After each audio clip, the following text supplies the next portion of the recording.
ప్రపంచ దేశాలు కరోనా మహమ్మారితో పోరాడి ఇప్పుడిప్పుడే ఆ ప్రభావం నుంచి కోలుకుంటున్నాయి. అయితే అంతా సర్దుమణిగే సమయానికి మళ్ళీ ఏదో ఒక సమస్య.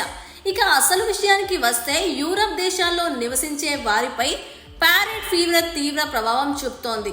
2023 ప్రారంభంలో విధ్వంసం సృష్టించిన ఈ వ్యాధి ఇప్పుడు 2024 ప్రారంభంలో 5 ప్రాణాలని బలిగొంది. గత ఏడాది ఆస్ట్రియాలో 14 ప్యారెట్ ఫీవర్ కేసులు నమోదయ్యాయి. తాజాగా మరో 4 కేసులు నమోదయ్యాయి. ఫిబ్రవరి 27 నాటికి డెన్మార్క్లో ఈ అంటువ్యాధికి సంబంధించిన 23 కేసులు నిర్ధారితమయ్యాయని ప్రపంచ ఆరోగ్య సంస్థ వెల్లడించింది. డెన్మార్క్లో ఒక వ్యక్తిలో ఈ వ్యాధి కనిపించింది. ఈ ఏడాది ఇప్పటికే జర్మనీలో 5 కేసులు నమోదయ్యాయి.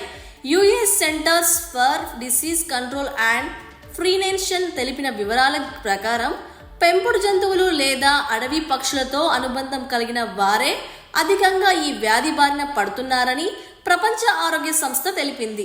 ప్యారెట్ ఫీవర్ అనేది క్లామిడియా ఇన్ఫెక్షన్ కారణంగా వస్తుంది. ఇది వివిధ రకాల అడవి జంతువులు, పెంపుడు పక్షులు, కోళ్లల్లో కనిపిస్తోంది. ఈ వ్యాధి సోకిన పక్షులు అనారోగ్యంగా కనిపించకపోవచ్చు, కానీ అవి శ్వాస లేదా మల విసర్జన చేసినప్పుడు బ్యాక్టీరియాను విడుదల చేస్తాయి. ఇదే వ్యాధి వ్యాప్తి చెందడానికి కారణమని వైద్య నిపుణులు చెబుతున్నారు. ప్రపంచంలోనే 2వ చిన్న ఖండమైన యూరప్లో 50 వరకు సర్వసత్తాక దేశాలున్నాయి.